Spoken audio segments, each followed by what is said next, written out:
I hated my best friend, Chaz. Yes, I know it sounds crazy, but that's really how I felt.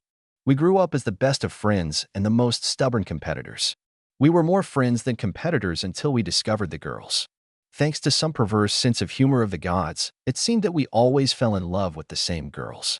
I think it started when we were in our junior year of high school. Chaz went to East School, and I went to North School. My name is Dill Edwards, and Chaza is Charles Theron. Dill sounds like a funny name, but my dad won money for a honeymoon with my mom playing poker. My real name is John Thomas Edwards, but because of Dad, everyone called me Deal. Chaz's father was from Bordeaux, and his mother was from Philadelphia. Chaz's father was a senior partner in the office of one of the 8 largest audit firms in Sedgwick County. Of course, they had money and a big house on College Hill in Wichita. I grew up on a small farm in Pleasant Valley north of Big Ditch, near 37th Street. We didn't have much money, and we had a small house. My mom was a housewife, raising my 3 younger sisters and me. My father was a draftsman. Our families got to know each other because our mothers were on the board of directors of one of the major charitable organizations, and they quickly became friends. My mother was on this board of directors because her grandfather left all his money to a charity on the condition that she would be a permanent member of the board. This led to us having barbecues, picnics, and dinners together more often than I would have liked. Chaz and I were both athletes. At 183 centimeters tall, I had a solid build and excellent coordination. Chaz was even taller than me by about 15 centimeters and slim, only 9 kilograms heavier. He was a quarterback on the football team. I was a linebacker. I was a point guard on the basketball team, and Chaz was a forward, although he had ball handling and shooting skills. We studied together in our 2nd and 3rd years of college. I was dating a girl, Patty, who went to Southeastern High School. She was very beautiful, even before Chaz or I realized what that word meant. We met 4 or 5 times, and I was head over heels in love with her. That year, in both the East and the North, the prom fell on the same weekend. I was going to invite Patty to the North prom, but I waited until the last minute. I don't know why. When I finally decided, she let me know that Chaz had already invited her. Hell, I didn't even realize Chaz knew her. I was angry, but there was nothing I could do. A couple of weeks after graduation, my family was invited to Chaz's parents' house for dinner. Chaz and I went to the park, located a couple of blocks from his house. It was the training ground for the East High School cross-country running team, and that's where we started kicking the ball. I won't go into details, but he informed me that he and Patty had a relationship. Mad with anger, I took a wild swing at him, which he dodged and caught me with a ferocious short left to the chin, from which I fell like a log. He left me lying there and went back to his house. I showed up 20 minutes later with an intimidating expression on my face. We danced around each other for the next year. Sometimes we were friends, sometimes we hated each other. The following fall, during a high school football game at North High, we stopped being friends. Chaz had been invited by several colleges with Division I teams, and he was leaning toward Oklahoma. I've already been accepted to Annapolis. Surprisingly, the main role in this was played by my grades, not my athletic skills. The Northern school was ahead on points 30 seconds before the end of the match, but the Eastern school had the 4th advantageous position in the middle of the field. I was supposed to cover for the receiver, but I shifted and moved to the line of scrimmage.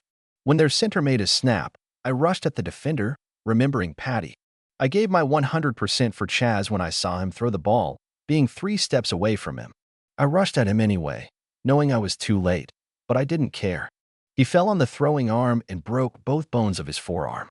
I was punished for hitting late, but it didn't matter anymore. The pass was completed and the game was over.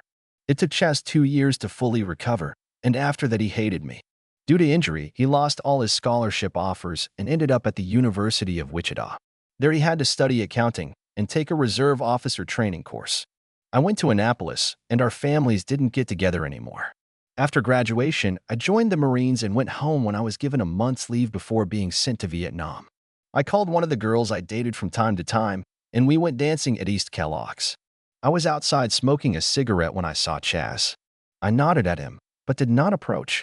He was wearing a uniform with gold bars of a 2nd lieutenant, with a parachutist badge and a patch of the 82nd Airborne Division. I was in uniform in my formal blue uniform and looked pretty cool. Chaz was there with a girl I hadn't seen before. Tall, red-haired, wearing a white blouse and a black miniskirt. I heard several people calling her Ruby. It would never have led to anything, but I heard Chaz say something about candy Marines, and I think he remembered how quickly he put me in my place in the park years ago. Well, I've learned a few things since then. I humiliated him in front of his date, and while he was on the ground, I invited Ruby to dance with me. I hadn't seen Chaz for several years before this incident. Ruby and I started dating before I had to leave. We didn't see each other as often as we would have liked, but the relationship between us developed. By the end of my vacation, we were already engaged. I thought I would go straight abroad, but I received another order and ended up at the Institute of Foreign Languages in Monterey, where I began to study Vietnamese. Ruby flew to me, and we went to Reno, where we got married. She lived in Carmel. Her father was a senior vice president at Boeing and gave her everything she wanted.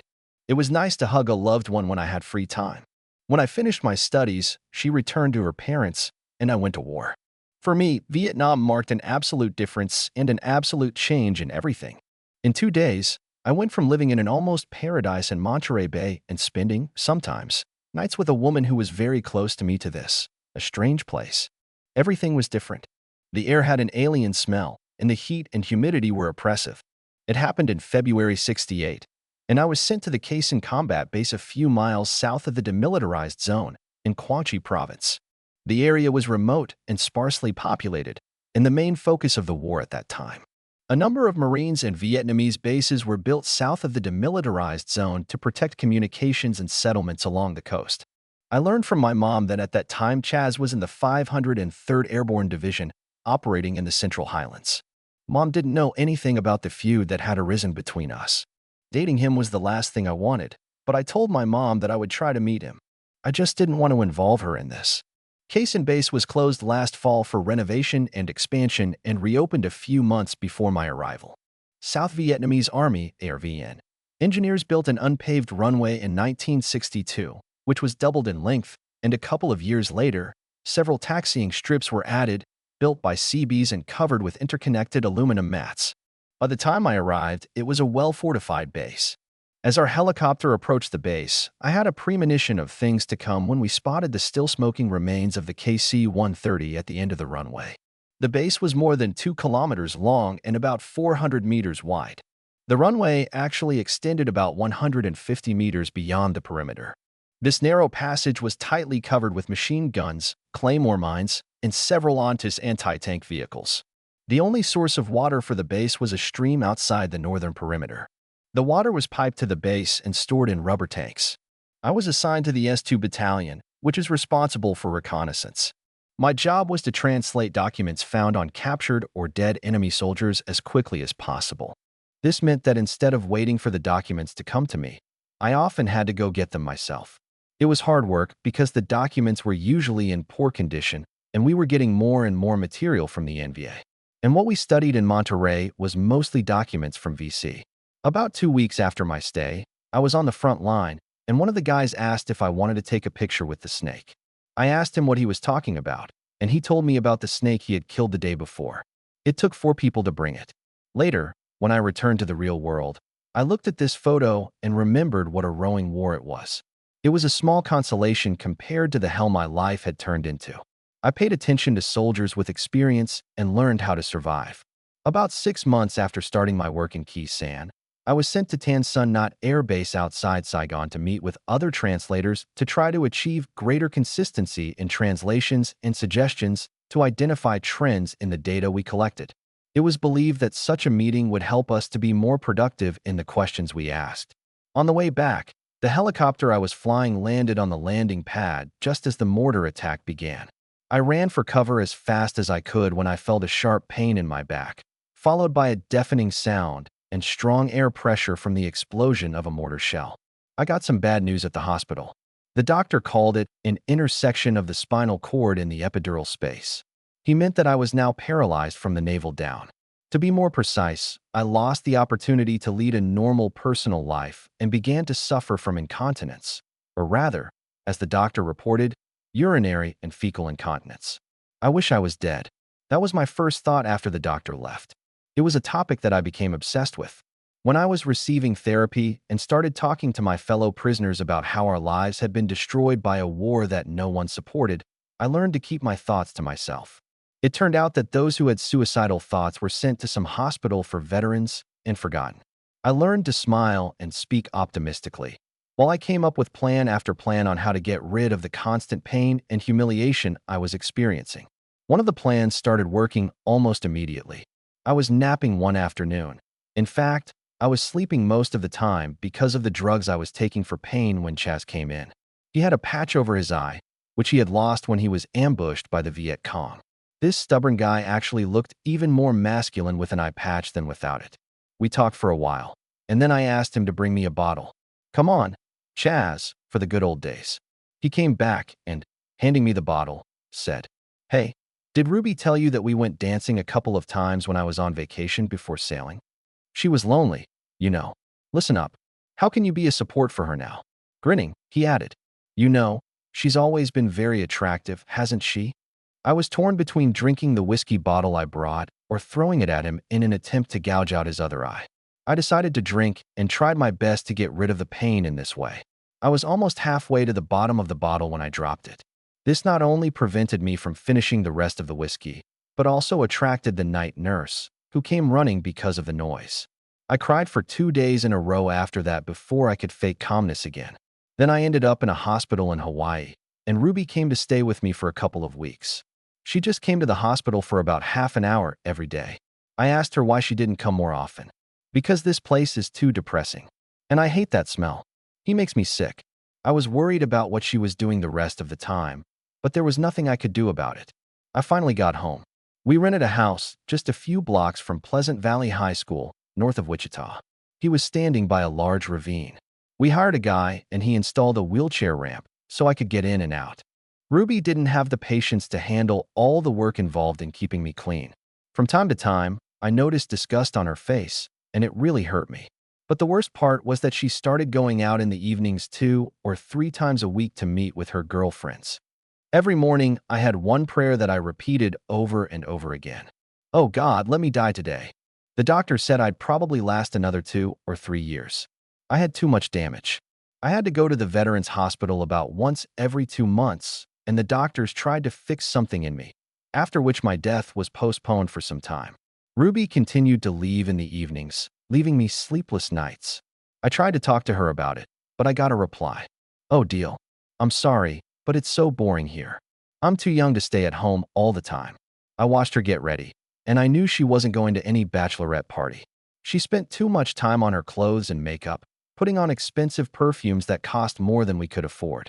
She dressed too provocatively for an ordinary meeting with her friends. I've been thinking more and more about trying to end this. I couldn't think of anything until my friend from Nam stopped by to check on me on his way to Tulsa. We talked to each other for a while, until I finally got serious. "Listen, Ty. Man, I need a gun. Anything you can get will do." He looked at me intently, immediately realizing why I needed it. "Of course, Dill. I have one in the car." He returned with an S&W 38 police special and a box of cartridges. I didn't need the box. It was more than enough for me to load the gun once.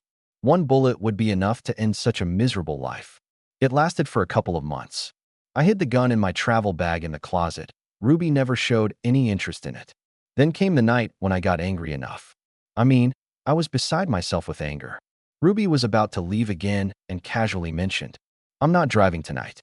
Your old friend will pick me up for dinner, and then we'll come back here." "Who do you mean? Who's picking you up?" "Oh, you'll see in a minute." It's hard to love a man whose legs are bent and paralyzed. And the desires and needs, the needs of a woman your age, Ruby, I understand. But it won't last long. I've heard them say that I won't be around. "Oh, Ruby, don't take your love to the city." I took her hand and asked, "Ruby, stay home tonight. Don't go out into the city. Please, I beg you. Come on, I don't have much time. Just leave me alone." About 10 minutes later, there was a knock on the door. Ruby came over and opened the door. Chaz came in, wearing a new sports jacket and looking darkly handsome with an eye patch. "Chaz, what the hell are you doing here?" "Hey, Dill, you look great." It's with a smirk. "I'm taking Ruby to the dance because you can't even stand up, and you know how much she loves dancing." He and Ruby both laughed. She took his hand, and they walked away. Ruby stopped at the door and turned to me. "Mind you, we'll be back here after dinner. Please don't come into the bedroom. I don't want the whole place to stink with those awful cigars of yours." I threw an ashtray at him, but he just dodged, and they went out the door laughing, slamming it behind them. She's leaving now because I heard the door slam. I know I've heard her clap 100 times already. Don't take your love to the city. Oh, Ruby. For God's sake, come back. Slowly burning up from the inside, I reached into the closet and took out a gun. I always kept it charged. I drove up to the bed and took out the bullets, wiped each one with the edge of the sheet, making the hard brass shine. I did this for 10 minutes until a tear fell on one of the cartridges. Then I realized that I was crying. At that moment, I realized that I was ready to end it all. I had nothing to live for. I wanted nothing but death. I inserted the shiny merchants of death back into the gun, one at a time. Then I looked into the bore to make sure it was clean, though not that it mattered. I tried to put the gun in my mouth, but when I put it in, I broke off a tooth. The pain distracted me, so I took it out again and carefully wiped the saliva off the metal. Thinking about which way would be the surest, I decided to stop at the temple. He put the hard metal to his head and his finger on the trigger. I pulled it gently, expecting a crash, but my hand shook and I stepped back. Then I lit a smelly black cigar and lifted the pillow Ruby was sleeping on, exhaling smoke through the hole at the end of the pillowcase. I knew that she would wash the pillowcase, but I hoped that some unpleasant smell would remain anyway. I rolled into the kitchen. I needed Dutch courage. 6, or in this case, the Dutch courage of Kentucky. My hands were still shaking as I poured water into a glass half filled with whiskey, spilling more on the table than got into the glass. Then I took a big sip and choked, but it felt good. I put the gun to my head again, but I realized it was useless. I just couldn't pull the trigger. I couldn't do it like this. I added a couple of centiliters of whiskey to my glass and sipped slowly, thinking. The idea came to me in a flash of understanding, and I realized I really understood what I wanted from life and death. I put the gun on my lap, covered it with a newspaper, leaned back and slowly sipped my drink, enjoying the taste. I took a clean ashtray out of the drawer and smoked all those stinking cigars one by one. For the first time in a long time, a smile appeared on my face. An outsider would probably have called it a painful grimace, but at that moment I did not understand the subtleties of facial expressions. I returned to the living room. Several hours passed slowly. I realized this when I saw how full my urine collection bag was. I was pleasantly aroused and felt good. I had a plan. Sometimes I smiled as I worked out each upcoming step in my mind. I took a couple of extension cords and cut off each wire. Yes, it should work. Finally, I made sure that I had my phone handy. Now I was ready. It was about 11 o'clock when I heard a car pull up outside. Yeah, I was damn ready for that. The door opened, and Ruby came in first, followed by Chas. Her lipstick was smudged, and her blouse was hanging out from under her skirt. When she saw me sitting there, she screamed, "Damn you, Dill. I told you not to smoke those stinky cigars." Chas closed the door behind him. I took the newspaper off my lap and raised the gun. My hand with him was rock solid. I pointed it at Chas. "Come here now." He looked at me and slowly moved forward. I made him turn away and kneel down. After obeying, he looked around as if he was about to say something. "Damn it, Chas. I'm not going to kill you. Turn your head away." When he did, I hit him behind the right ear with the pistol. Tight, but not too much. I didn't want him to die. Then I did the same procedure with Ruby. Then I took the 4 pieces of wire I had prepared and carefully made punctures with them behind both knees of each, wrapping the cords tightly around each thigh like a tourniquet. I carefully pierced my knees one at a time. I definitely didn't want them to bleed to death. I cherished the hope that now they would both need wheelchairs for the rest of their lives. Maybe one of them can use mine to save some money. When I was done with them, I called the operator and called the police. There was a shooting at 411 Hay Street. 2 people were injured. I do not know if the shooter is still in the house. I hung up the phone and turned on all the lights. Then I opened the front door, drove up to the bedroom door, and waited with a slight smile on my face, knowing that this was the last time for me. I felt a sense of peace come to me that I had never experienced before. Just a few minutes later, I heard the sound of an approaching siren, followed by the screeching of brakes. I heard someone slowly approach the front door, and then there was a sudden scream. "Jim, just look at this." I heard a man running down the sidewalk as another car stopped noisily in front of the house. I quietly squeezed through the door in my wheelchair and started shooting as fast as I could in the direction of the 2 policemen I saw, almost aiming at the ceiling. They fell to the floor and immediately started shooting back, and I felt a strong push in my left shoulder. Then one of the policemen raised his gun, and a sudden flash blinded me. Late in the evening, a man was killed by a hail of police bullets, and two people. They were seriously injured in a house near Big Ditch in North Wichita. Police say they responded to an emergency call and found the door to the house open. When they entered, they came under fire and immediately returned fire. The police were not injured and remained on duty while the shooting was being investigated. A Wesley Hospital spokesman said the man and woman found were both injured and were likely to lose their legs below the knees. In response to a clarifying question, it was made clear that the head of the surgical department expects both victims to spend the rest of their lives in wheelchairs. The names of the victims were not disclosed. Notification of their next of kin is expected,